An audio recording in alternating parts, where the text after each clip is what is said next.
55ാമത് സംസ്ഥാന ചലച്ചിത്ര പുരസ്കാരത്തിൽ കുട്ടികളുടെ ചിത്രത്തിനോ ബാലതാരത്തിനോ അവാർഡ് നൽകാത്തതിൽ ജൂറിക്കെതിരെ വിമർശനവുമായി ബാലതാരം ദേവനന്ദ.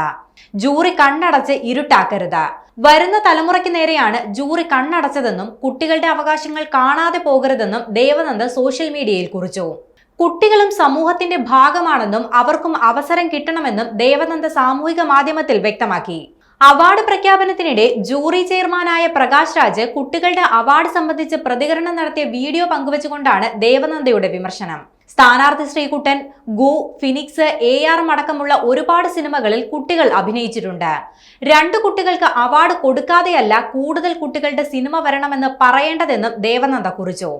നേരത്തെ സ്ഥാനാർത്ഥി ശ്രീകുട്ടൻ എന്ന ചിത്രത്തിന്റെ സഹതിരക്കഥാകൃത്തും നടനുമായ ആനന്ദ് മൻവദനും ഇക്കാര്യത്തിൽ പ്രതികരിച്ച് രംഗത്ത് വന്നിരുന്നു. സ്ഥാനാർത്ഥി ശ്രീകുട്ടൻ എന്ന ചിത്രം കുട്ടികൾക്ക് വേണ്ടി ഇറങ്ങിയ ചിത്രമാണെന്നും അതിനെ പരിഗണിക്കാത്തതിൽ വിഷമമുണ്ടെന്നും ആനന്ദ് പ്രതികരിച്ചു.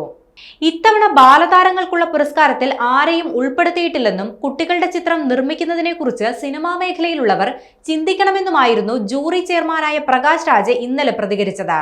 യുവാക്കളും യുവതികളും മുതിർന്നവരും മാത്രമല്ല സമൂഹത്തിലുള്ളത്, കുട്ടികളും സമൂഹത്തിന്റെ ഭാഗമാണ്. എന്താണ് കുട്ടികൾ ചിന്തിക്കുന്നതെന്നും അവരുടെ ലോകം എന്താണെന്നും കുട്ടികളുടെ സിനിമകളിലൂടെ തന്നെ കാണിക്കണം. സിനിമകളിൽ കുട്ടികൾ അഭിനയിച്ചുവെന്ന് കരുതി അത് കുട്ടികളുടെ സിനിമയാകില്ല. കുട്ടികൾ എന്താണ് ചിന്തിക്കുന്നതെന്ന് ആ സിനിമയിലൂടെ പുറത്തു വരേണ്ടതുണ്ട്. ഒരു സിനിമയും കുട്ടികളുടെ ഭാഗത്തു നിന്നും ഉണ്ടായില്ലെന്നുമായിരുന്നു പ്രകാശ് രാജ് ഇന്നലെ അവാർഡ് പ്രഖ്യാപന ചടങ്ങിൽ വ്യക്തമാക്കിയത്.